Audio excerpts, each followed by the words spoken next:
Kabanata 541. Nang magsalita siya, pinagsalikop ni Fabian ang kanyang mga kamay at sinimulang hipan iyon. Biglang may umalangaw-ngaw na tili sa kanyang bibig. Sinabayan pa ng matinding lagaslas ng tubig sa lawa. Kasunod nito, lumitaw ang isang whirlpool, na parang may hindi mabilang na mga higanting nilalang sa loob nito. Mr. Chance, mag-ingat ka. Tatawagan na niya ang mga makamandag na nilalang. Binalaan ni Liam si Jared. Balisa. Habang nakatingin sa tubig, lumundag si Jared sa hangin. Tulad ng ginawa niya, hindi mabilang na makamandag na mga parasito ang bumaril mula sa tubig at dinagsa siya. Napakarami sa kanila na nagawa nilang harangan ang araw habang binalot nila si Jared. Nagkaroon, basta walang takas sa kanya. Di nagtagal, nilamon ng mga parasito si Jared kasama ang kanilang mga numero at ibinalot siya sa isang kakon. Bilang resulta, siya, nahulog sa lawa na may splash at mabilis na nawala sa paningin. Dahan-dahang bumalik ang katahimikan sa lawa. At ang natitira na lang ay ang paminsan-minsang bula na lumulutang. Sa ibabaw, samantala, namutla si Tristan at ang apat na matanda sa gulat nang makita ang nangyari. Lahat, tumakbo. Biglang sumigaw si Liam habang tumalikod para tumakas. Kung wala si Jared, hindi sila tugma ni Fabian. Ang tanging naghihintay sa kanila ay kamatayan. Hinawakan si Megan sa braso. Nagsimula na ring tumakbo si Tristan. Hahaha, I can't believe ang muwang ninyong lahat. Walang makakatakas sa hawak ko. Sumabog si Fabian. Tawa. Sa kabila nito, hindi siya kumilos para ituloy sila. Dahil mayroon na siyang ibang plano. Nang makita nilang hindi sila hinahabol ni Fabian, nakahinga ng maluwag si Tristan at ang iba pa. Gayunpaman, bago pa man sila makalayo, nakarinig sila ng kumakalat na tunog. Ang susunod na sandali, makamandag na ahas, gumapang palabas mula sa magkabilang panig ng lambak.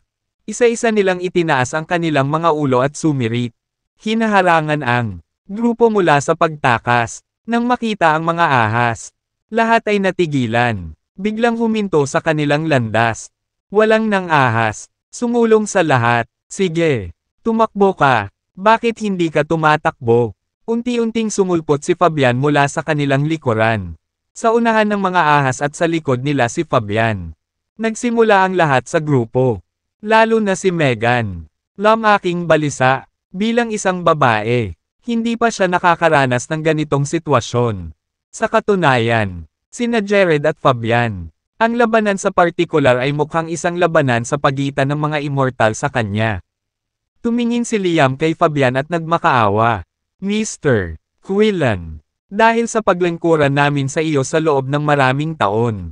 Sa amin, awa, napangisi si Fabian. Pagkatapos ng mahabang trabaho para sa akin. Hindi mo ba alam kung ano ang ginagawa ko sa mga taksil? Ang mga ekspresyon ng apat na matatanda ay agad na naging mataimtim. Dahil hindi sila naglakas loob na isipin kung ano sila. Haharap na sana. Guys, dahil kamatayan lang ang naghihintay sa atin. Bakit hindi natin ipaglaban ang ating buhay? Kung mahulog tayo sa kanyang mga kamay. Tapos na tayo. Para sa, dumagundong si Liam na nagngangalit ang mga ngipin. Ipaglaban mo yan. Inilabas ng iba pang tatlong matatanda ang kanilang mga sandata. Sa halip na tanggapin ang kamatayan.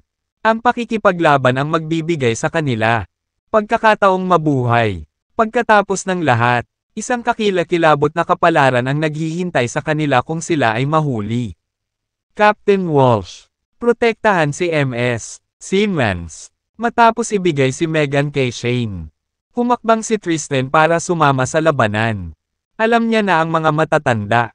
Kailangan ng lahat ng tulong na maaari nilang makuha.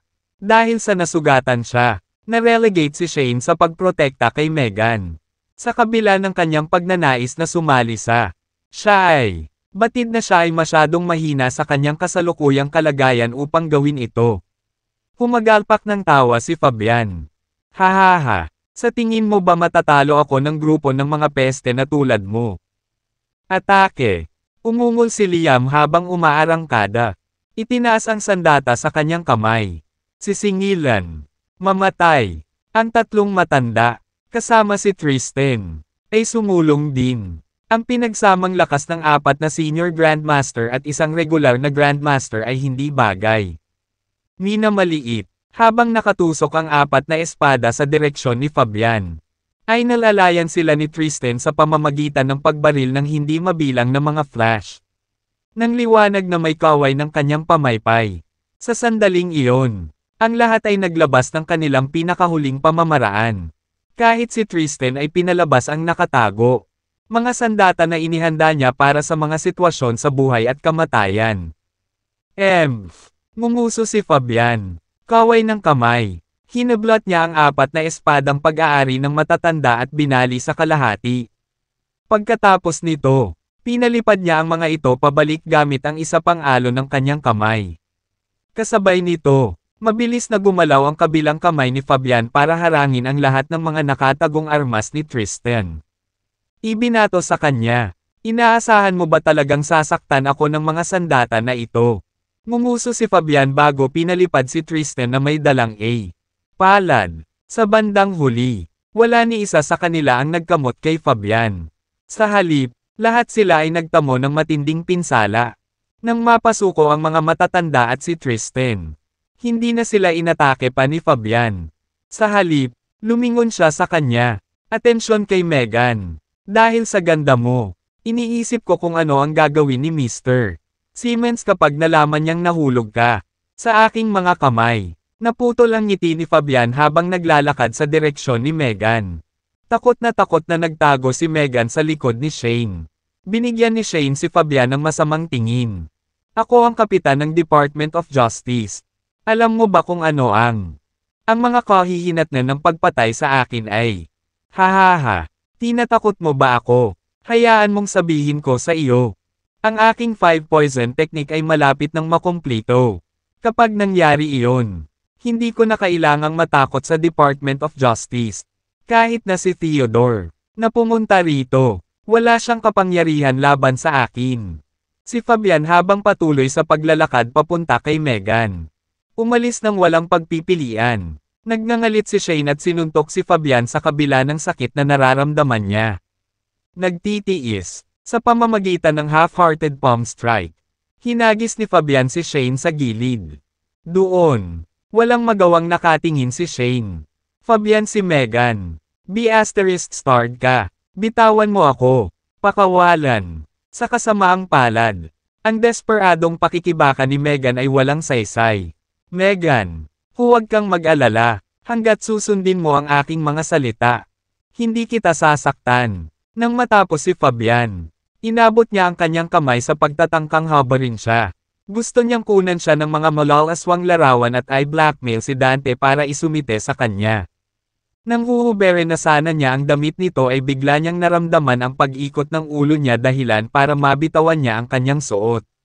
Humawak kay Megan. Sa sobrang takot, dali-daling pumunta si Megan sa gilid ni Tristan at takot na tumingin kay Fabian. "Megan, wala kang dapat ikatakot. Siya ay tinamaan ng aking lasong karayom at hindi na mabubuhay ng matagal." Natuwa si Tristan nang makita si Fabian sa ganoong kalagayan. Lumilitaw ngayon na ang mga nakatagong armas na binaril ni Tristan kay Fabian ay mga pang-aakit lamang.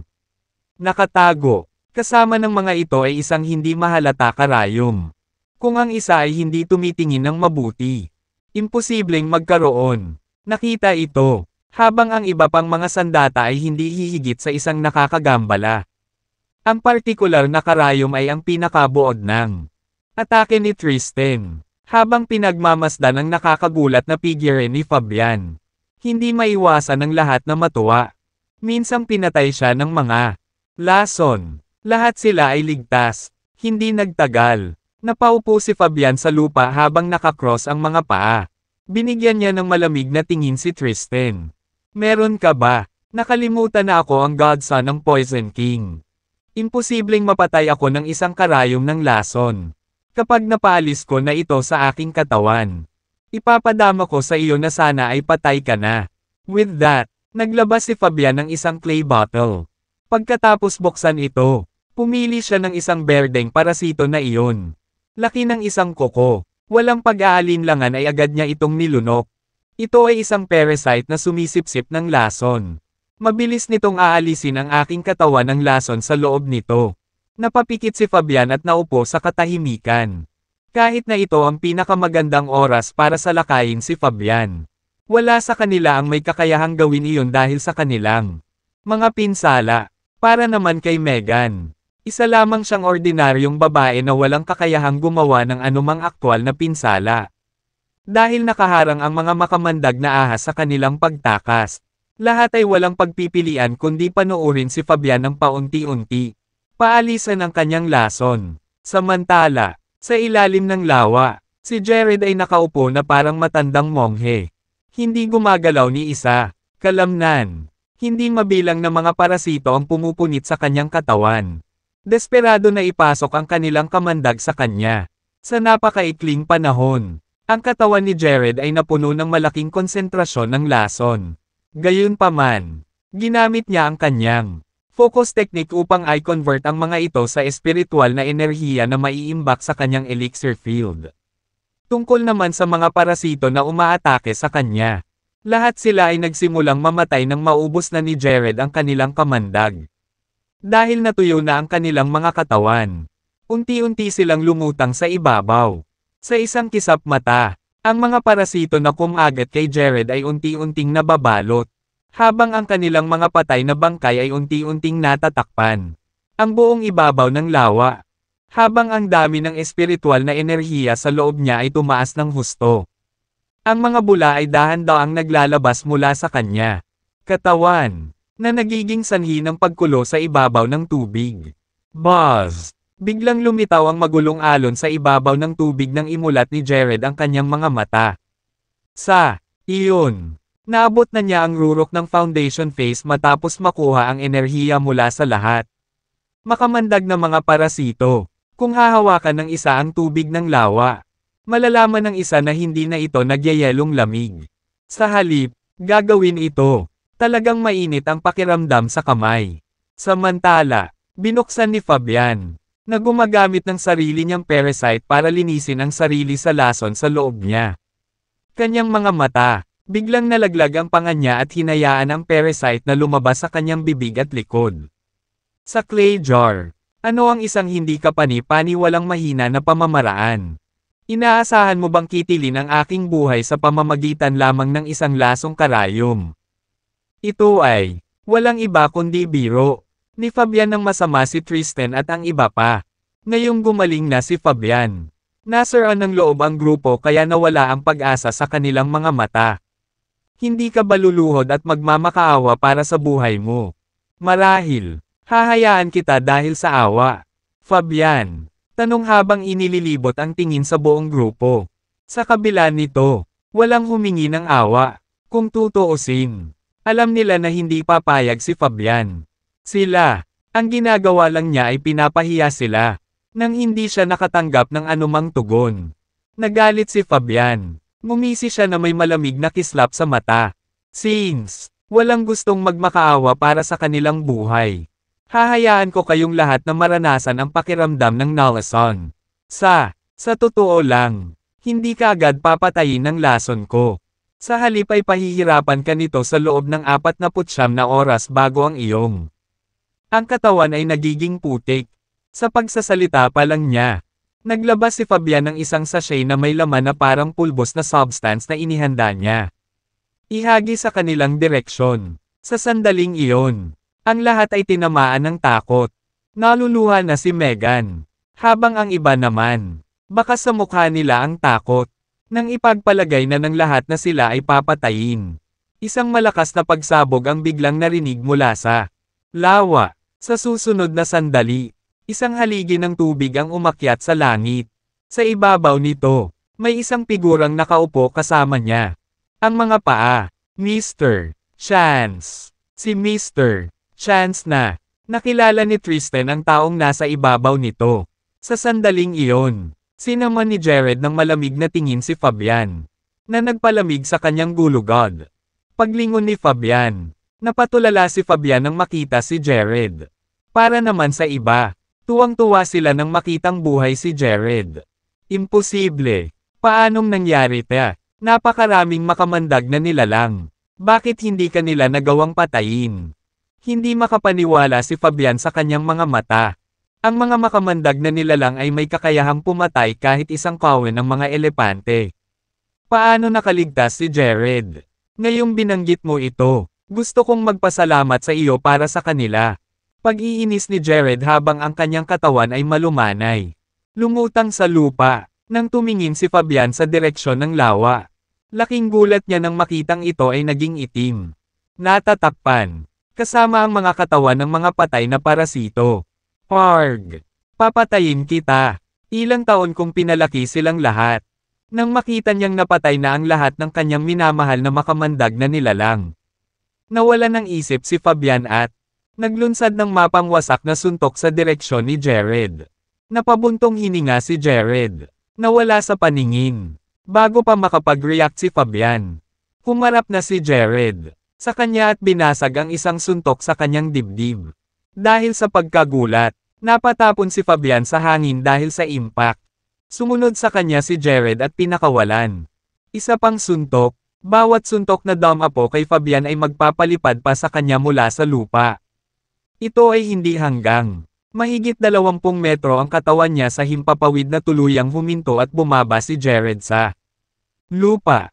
Para naman kay Fabian, bumagsak siya pabalik sa bilis ng terminal. Na bumagsak sa lupa nang bumagsak siya. Ang impact, napakahusay na ang maskarang suot niya ay basag sa kalahati at nahulog. Nabasag ang maskara. Ang naiwan ay isang kakilakilabot at disfigure na mukha na parang ghoul. Nakakatakot ang itsura niya kaya napasigaw si Megan sa takot. Matapos sa mukha ng isang subo ng dugo. Gusto ni Fabian na bumangon ngunit nabigo ito kahit gaano kahirap. Nakatingin kay Jared na may takot sa mga mata. Hindi siya makapaniwala na lumakas ang lakas ni Jared. Kaya't hindi na niya nagawang maka-counter-attack man lang. Ito ba ang pinakamahusay na magagawa mo? Tinignan ni Jared si Fabian ng may panghahamak. Jared, hindi mo ako mapapatay. Kung hinding-hindi ka bibitawan ng aking ninong. Kung bibitawan mo ako, ibibigay ko sa Crescent Sect at sa lahat ng pag-aari nito sa iyo. Alok ni Fabian habang namumula. Hindi ka maaaring maging walang kahihiyan. Hindi kailanman pagmamay-ari mo ang Crescent Sect. Kaya hindi mo dapat pagbigyan. Ang unang lugar. At saka, pagkatapos kitang patayin. Hindi ba't sa akin pa rin iyon? Ngumisi si Jared. Natigilan. Lalong nagdilim ang nakakatakot na mukha ni Fabian. Kung papatayin mo ako, gagawa ka ng mga kaaway ng buong Mapleton. So what if I do? Sa katunayan, inaabangan ko ang paghihiganti nila sa akin. Sa ganoong paraan, magkakaroon ako ng dahilan para makuha ko ang lahat ng makamandag na nilalang sa Mapleton. Iniisip lamang kung paano nadagdagan ng mga makamandag na nilalang ang kanyang paglilinang. Napuno si Jared. 1/3. Pag-asa, hindi na niya hinintay na dumating ang mga taga Mapleton para sa kanya. Ikaw, umubo ng mas maraming dugo dahil sa kanyang galit. Si Fabian ay hindi nakapagsalita. Kasunod nito, tinadyakan ni Jared ang kanyang paa sa ulo ni Fabian. Nadinurog ito kaagad. Samantala, nagulat si Tristan at ang iba sa kung gaano kalupit na pinatay ni Jared si Fabian. Ayos lang ba kayo? Tanong ni Jared habang inililibot ang tingin sa kanila. Tumango ang grupo. Bagamat nasugatan ang lahat, wala sa mga sugat ang nakamamatay. Mabuti yan. Sumama ka sa akin sa loob. At tingnan natin kung may kawili-wili. Nang tumalon si Jared sa isa sa mga bangka, tumayo ang lahat at sumunod sa kanya. Nang makita nila ang mga bangkay ng mga makamandag na nilalang na nakakalat sa buong lawa. Nakaramdam ng lamig ang lahat. Pababa sa kanilang gulugod. Hindi nagtagal. Dumating ang bangka sa magkasalungat na dalampasigan. Para sa iba pang miyembro ng Crescent Sect. Lahat sila, naghihintay sa mga tagubilin ni Jared. Matapos mapanood niyang patayin si Fabian kasama ng kanilang mga sariling mga mata, walang may lakas ng loob na hamanin siya. Higit pa rito, ang tanging dahilan kung bakit sila pinilit. Sumunod si Fabian ay na ang mga parasito ay kumokontrol sa kanila. Mr. Chance, umaasa kami na patawarin mo sila. Dahil dati silang mga tauhan ni Mr. Simmons, nagbigay si Fabian. Silang choice kapag ginamit niya ang mga parasito para kontrolin sila. Pakiusap ni Liam sa ngalan ng mga lalaki. Sa pagwawalis ng kanyang tingin sa mga kalalakihan ng Crescent Sect, biglang iwinagayway ni Jared ang kanyang kamay at tinakpan ang lahat ng mga ito na may pulang sinag ng liwanag. Sa susunod na sandali, ang lahat ay napangiti sa sakit bago hinawakan ang kanilang sariling mga lalamunan na may baluktot. Mga ekspresyon. Mr. Chance. Naisip ni Liam na sinusubukan ni Jared na patayin silang lahat. Bago siya makatapos, marami sa kanila ang nagsimulang mag-retch. Pagkatapos ay itinapon nila ang mga parasito sa loob nila, na dumula sa buong lugar para makatakas. Noon lang napagtanto ni Liam na tinutulungan ni Jared ang mga miyembro ng Crescent Sect na tanggalin ang mga parasito sa loob nila. Thank you, Mr. Chance. Sabay-sabay silang nagpasalamat kay Jared.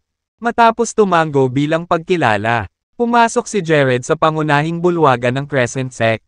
Nang makita niya ang luwad, sisidlan sa mesa, napangiti siya habang isinasawsaw ang kamay dito. Sa loob, marahas na kinagat ng mga parasito ang kamay ni Jared ngunit mabilis itong namatay pagkatapos noon. Mayroon bang anumang mga table tas o halamang gamot ang Crescent Sect? Tanong ni Jared kay Liam. Oo. Mayroon pa kaming ilang mga gamot sa pagbawi at isang bangkos ng mga halamang gamot. Gayunpaman, ipinadala ni Fabian ang karamihan sa kanila. Balik sa Mapleton. Paliwanag ni Liam. Ayusin mo lahat. Siguraduhing walang hahawak sa kanila dahil hahanapin kung gamitin sila. Bilin ni Jared. Walang tanong na tumango si Liam. Ano man ang gusto ni Jared, susundin nila ng walang kondisyon. Nang ihatid ni Jared sina Tristan at Megan pabalik sa tirahan ng mga Simmons. Madilim na, tungkol naman sa Shane. Bumalik siya sa Jadeboro na nasaktan. Naiiling sa mga karanasan mula sa paglalakbay.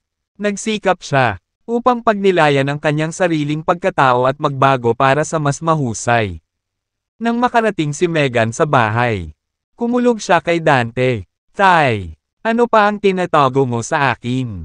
Nang marinig ni Dante ang tanong ni Megan, alam niyang nalaman na nito ang lahat tungkol sa Crescent. Ang sekta, napabuntong hininga siya at sumagot. Megan, ipapaliwanag ko sa iyo mamaya.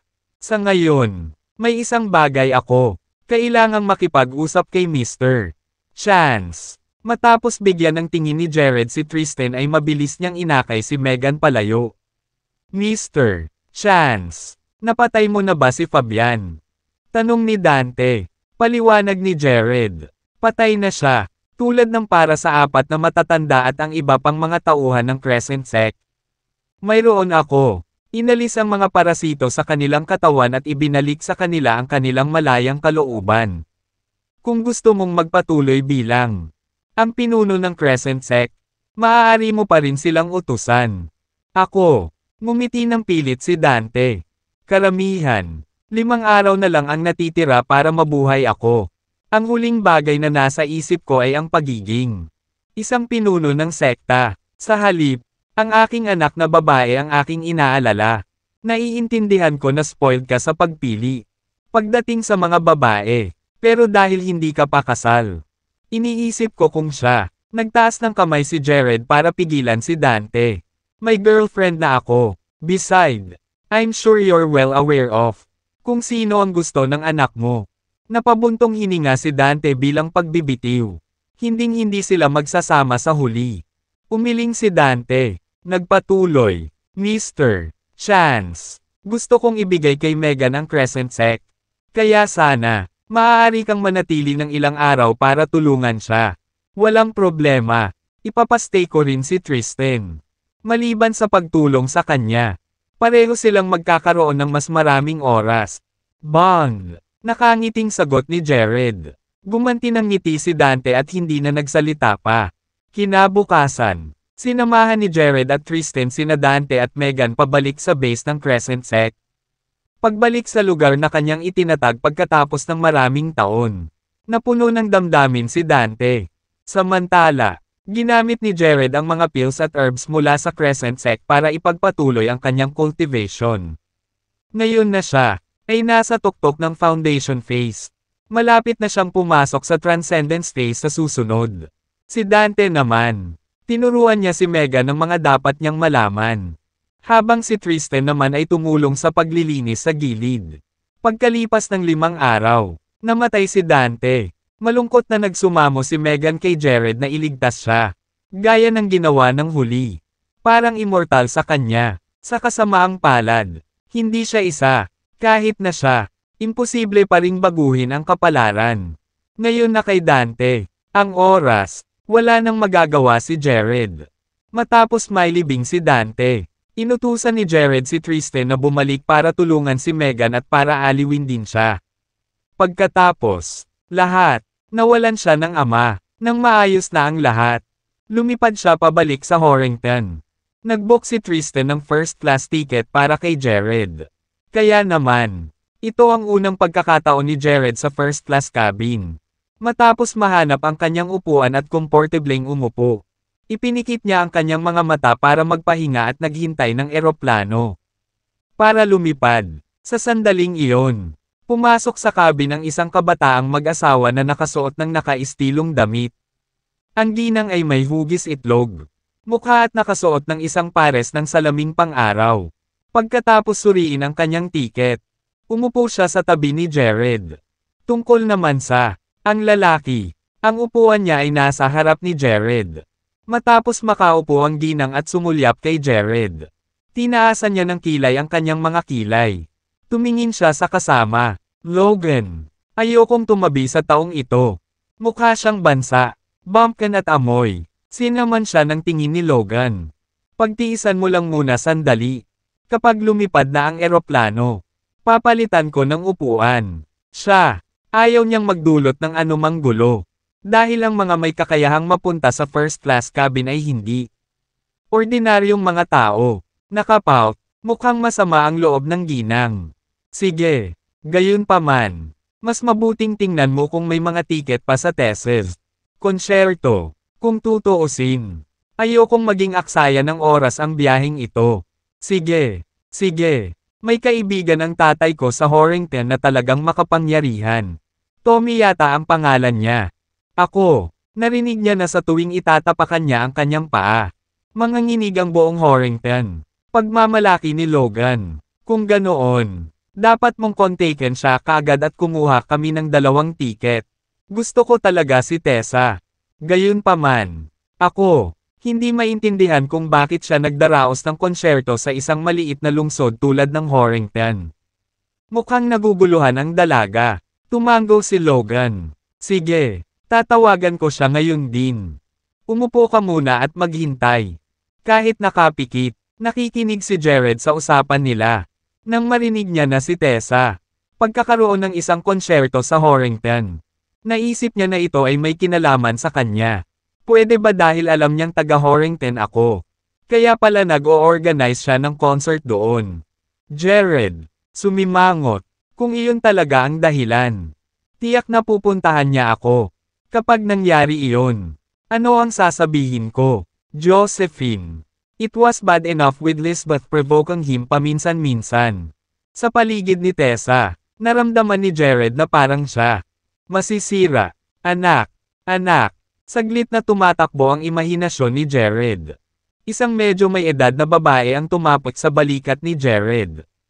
Agad na binuksan ni Jared ang kanyang mga mata at nagtanong, Madam, ano po ito? Nako, nabalitaan ko na ang mga first class na ticket sa pagkakataong ito ay may 20% discount. Nakakuha ka ba ng A? Discount din. Magalang na tanong ng middle-aged na ginang. Madam, pasensya na, pero wala akong ideya. Binili ako ng kaibigan ko ng ticket. At ito ang unang pagkakataon ko sa first class. Sagot ni Jared. Oh. Hindi na nagsalita pa ang ginang at bumalik sa kanyang upuan. Nang marinig ni Logan na ito ang unang pagkakataon ni Jared sa eroplano at ang kanyang tiket ay binili ng isang kaibigan. Isang Mayabang na ekspresyon ang bumungad sa kanyang mukha. Hoy pare, lipat ka sa front seat. Gusto kong tumabi sa girlfriend ko. Mayabang na utos ni Logan. Matapos sumulyap kay Logan, hindi siya pinansin ni Jared at sumandal sa upuan niya habang nakapikit. Bilang tugon, nagalit si Logan. Hoy pare, narinig mo ba ang sinabi ko? Sabi ko umalis ka na sa upuan mo. Mas mabuting huwag mo na akong pagalitan. Patuloy siyang hindi pinansin ni Jared at hindi man lang nag-abalang idilat ang kanyang mga mata. Damn it, nagmura si Logan. Nang maabot niya ang kwelyo ni Jared ay dumilat ang mga mata ni Jared. Bago niya harangin ang pulso ng lalaki. Parang bakal na kuko. Nakahawak si Jared sa pulso ni Logan sa isang death grip. Ang napakalaking puwersang inilapat niya. Sanhi ng pagpawis ni Logan at napasigaw sa sakit. Oy Ray, bitawan mo ako. Umiyak si Logan. Pinagalitan ni Anna si Jared. Bitawan mo siya kaagad. Kababayan. Lumingon lang si Jared at tinitigan si Anna. Natahimik siya kaagad sa nagbabantang titig ni Jared. Bumitaw siya sa pagkakahawak kay Logan pagkatapos noon. Kung gumamit pa siya ng lakas. Ang braso ng lalaki. Sira. Nang makita iyon, dali-daling bumangon si Anna at minasahe ang braso ni Logan. How dare you? Bastos. Tingnan natin kung ano ang mangyayari kapag nakarating na tayo sa Horrington.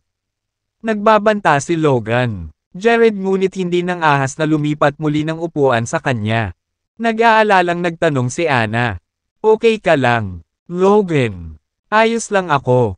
Hindi ko lang akalain na ganoon pala kalakas ang country bumpkin na iyon. Marirealize niya na hindi dapat. Tinawid ako pagkababa namin ng eroplano mamaya. Napangisi si Logan.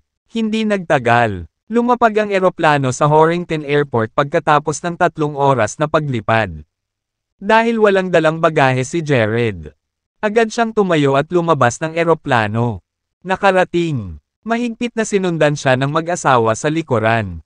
Na-text ko na si Tommy. Kailangan kong masigurado na bali ang paa ng bastos na ito ngayon. Nakatitig sa likod ni Jared. Logan. Nagngangalit ang kanyang mga ngipin at nagmura. Ano ang tungkol sa mga tiket? Tanong ni Anna. Huwag kang mag-alala. Kukunin ko ang mga upuan sa unang 20 hanay. Saad ni Logan.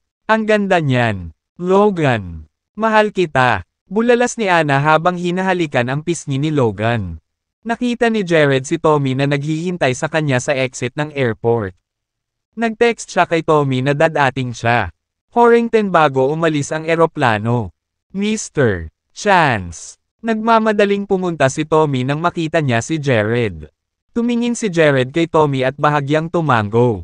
Hindi masama. Nakikita kong gumagaling ka na sa loob ng ilang araw. Napangiti si Tommy. Ito ay salamat sa iyo. Mr. Chance. Tara na. Dumiretso si Jared sa sasakyan. Nang makita ni Jared ang nahihiyang hitsura sa mukha ni Tommy. May naalala siya at nagtanong. May hinihintay ka bang iba? Oo, Mr. Chance. Mayroon akong isang matandang kaibigan na ang anak ay pupunta sa Horrington upang manood ng isang konsyerto. Mayroon siya. Pinakiusapan kong alagaan ang anak niya habang nandito siya. Sagot ni Tommy. Naalala ni Jared ang batang mag-asawa sa eroplano at naalala na binanggit ng lalaki ang kay Tommy. Pangalan. Tumango siya. Maghintay tayo sandali. Sabay na lumabas ng airport ang mag-asawa at mukhang may hinahabol. Logan. Paano nawala ang lalaking iyon sa harap natin? Malungkot na tanong ni Anna. Huwag kang mag-alala. Hindi siya makakarating ng ganoon kalayo. Hanggat nasa Horrington siya, hahanapin ko siya. Pagkatapos kunin ang kanyang telepono. Tumingin si Logan sa isang larawan sa kanyang gallery at nagsimulang maghanap ng kung sino. Ang labasan ng paliparan. Ang lalaki sa larawan ay walang iba kundi si Tommy. Hindi nagtagal. Natagpuan ni Logan si Tommy at tumakbo papunta sa kanya kasama si Anna na sumusunod sa likod. Tito Tommy. Ako si Logan. Nagmamadaling pakilala ni Logan kay Tommy. Bagamat hindi niya nakita si Jared na nakaupo na sa sasakyan ay agad siyang nakita ni Anna. Sabay bumungad sa kalahati ng mukha ni Jared habang binababa ang bintana ng sasakyan. Logan. Siya na. Yung lalaki. Nakaturo kay Jared. Bulalas ni Anna kay Logan.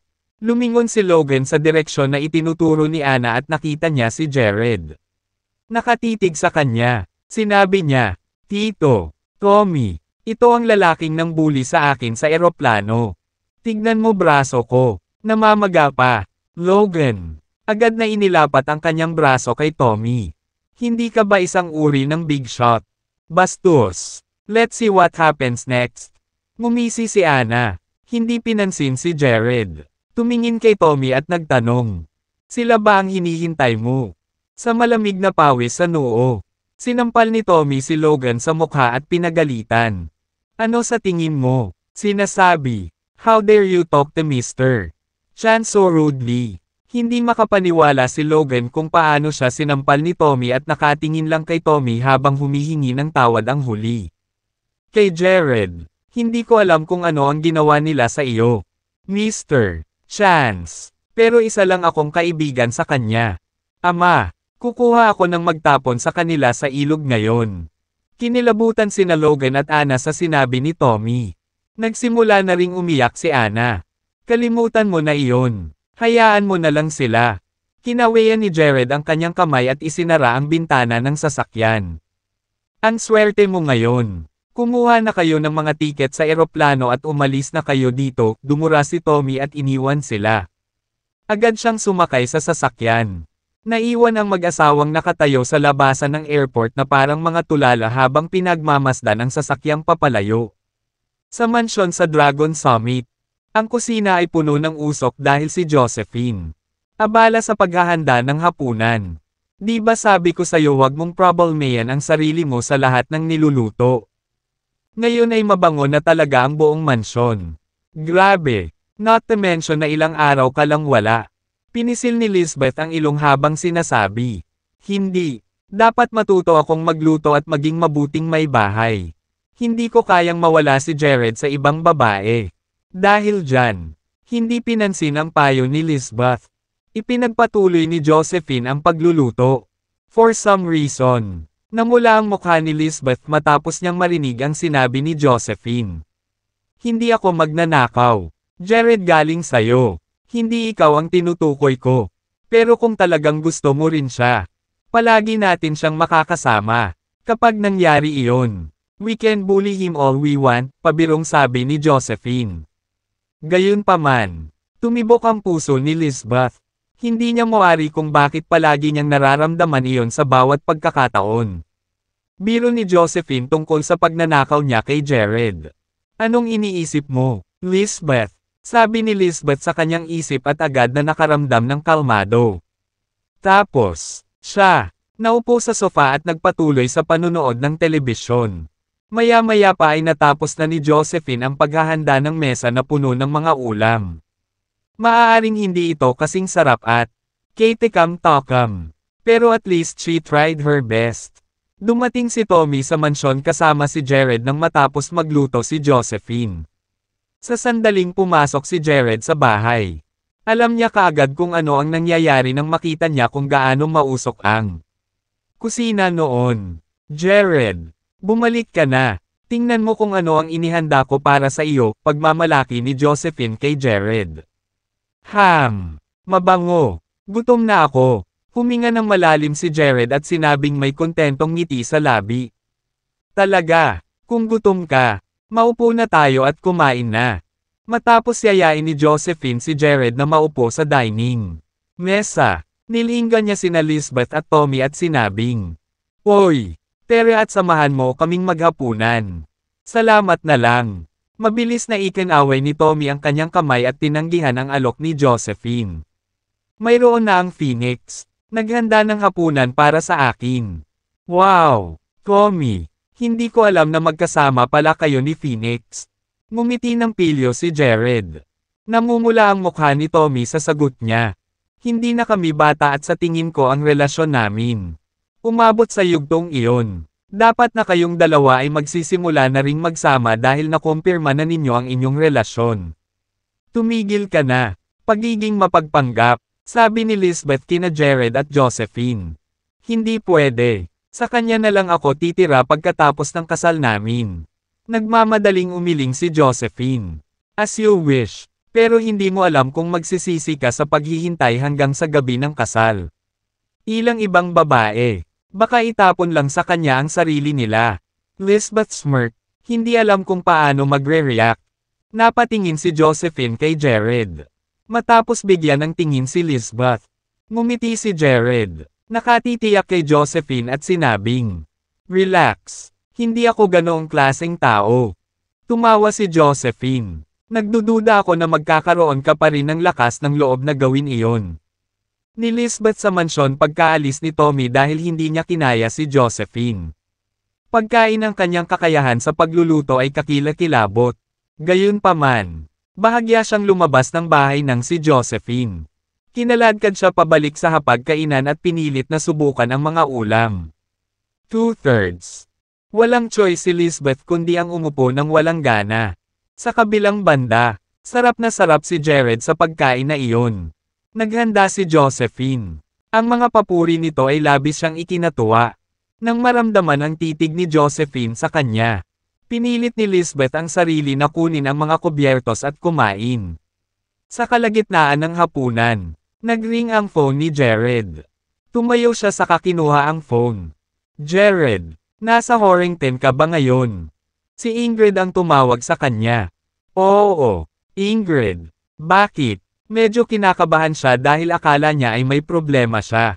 Magkakaroon ng live concert si Tessa Snyder sa Horrington sa loob ng 5 araw. "Maaari ka bang makakuha ng ilang mga tiket para sa akin? Dahil kaya mo?" Mahinang tanong ni Ingrid. "Oo naman." Sinang-ayunan ito ni Jared nang walang pag-aalinlangan. Masayang ibinaba ni Ingrid ang telepono pagkatapos pumayag si Jared na tulungan siya. Gayunpaman, nakaramdam ng kaunting pag-aatubili si Jared. Dahil ayaw niyang makihalubilo kay Tessa sa takot na maakit sa kagandahan at alindog nito. Pagkatapos, she was a true beauty and he was so afraid na matutunaw lang siya at susuko kung gagastos siya. Mas maraming oras sa kanya. Nako, kinailangan niya itong kontaken ng personal dahil nangako siya. Pagkatabi ng phone niya, umupo ulit si Jared. "Sino yun?" Curious na tanong ni Josephine. "Tumawag si Ingrid para hilingin sa akin na kunin siya ng ilang tiket para sa konsyerto ni Tessa Snyder." Sagot ni Jared. "Lisbeth, makukuha mo ba sila noon?" "Imposibleng makuha ang mga tiket kahit na ikaw. Alok na magbayad ng mas mataas na presyo ngayon. Wala rin akong nakuhang tiket." Tumango si Jared. "Oo kaya ko. Maaari mo ba akong tulungan na makakuha ng isa?"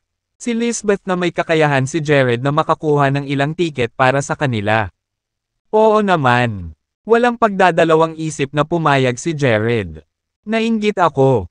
Ang sarap magkaroon ng magaling na boyfriend. Halos lahat kaya mong lutisin." Si Lisbeth ay tunay na inggit kay Josephine. "Kung talagang inggit ka, ibahagi natin siya." Pilyong tawa ni Josephine. Si Lisbeth, hindi iyon sinagot. Kakatapos lang nilang maghapunan ay biglang nagring ang doorbell. Sino kaya ito? Natarante si Josephine dahil bihira silang may bisita. "Pupunta ako upang tingnan." Tumayo si Jared at pumunta sa pinto. Nakatayo sa pintuan ang isang magandang babae. Bagamat naka-sunglasses, agad naman si Jared. Kinilala siya bilang Tessa Snyder. "Talagang nananatili ka dito." Masayang ngumiti si Tessa nang makita niya si Jared. "Paano mo nalaman ang bahay ko?" Nagulat si Jared na lumingon at napatingin kay Josephine. Hindi niya alam kung paano ipapaliwanag kay Josephine ang sitwasyon dahil nakatingin sa kanya si Tessa with lovely dovey eyes. Hindi nang ahas si Jared na isipin ang mga kahihinatnan na kakaharapin niya kapag nakita iyon ni Josephine. "Madali. Ibinigay mo sa aking ama ang iyong address. Nandito ako para ihatid ang mga bato." Itinuro ni Tessa ang truck na nakaparada sa hindi kalayuan. "Narito ang mga bato na gusto mo. Hindi ka ba pupunta? Para yayain ako. You should go back now. Medyo inconvenient sa ngayon. Tatawagan kita mamaya dahil may itatanong ako." "Ikaw?" Nag-aalalang sabi ni Jared. "Anong problema?" Tungkol ba sa concert? Tanong ni Tessa. Bago makasagot si Jared, si Josephine, na nasa hapagkainan, ay nagtanong, Jared, sino ito? Oh, delivery lang yan. Nagmamadaling sagot ni Jared. May tinatago kang babae sa loob. Sino ito? Curious na tanong ni Tessa dahil napukaw ang interes niya. Girlfriend ko yan. It's not what you think. Paliwanag ni Jared. I want to see how pretty your girlfriend is to deserve such capable boyfriend like you. Inggit na inggit ako. Pumasok si Tessa sa bahay habang sinasabi niya iyon. Gusto siyang pigilan ni Jared ngunit hindi niya ito maisakatuparan. Pumasok si Tessa sa bahay at nakita niya sina Josephine at Lisbeth na kumakain ng hapunan. Nagulat sila kay Tessa. Bigla ang hitsura. Nagulat si Tessa nang makitang napakaganda ng dalawang babae sa bahay. Hindi niya masabi kung alin ay kasintahan ni Jared. Sandaling natigilan si Lisbeth bago siya bumulalas. Ikaw si Tessa Snyder. Tuwang-tuwa si Josephine nang mapagtantong ang babaeng nauna sa kanya ay si Tessa Snyder. Kamusta? Nakangiting bati ni Tessa. Kamusta? Maupo ka muna. Niyaya ni Lisbeth si Tessa at binuhusan siya ng isang tasa ng tsaa. Lumapit si Jared at ipinakilala si Josephine kay Tessa. This is my girlfriend, Josephine. Pinagmasdan ni Tessa si Josephine at ngumiti. Hello Josephine. You're so pretty. No wonder si Jared ang ulo. Overheal para sa iyo.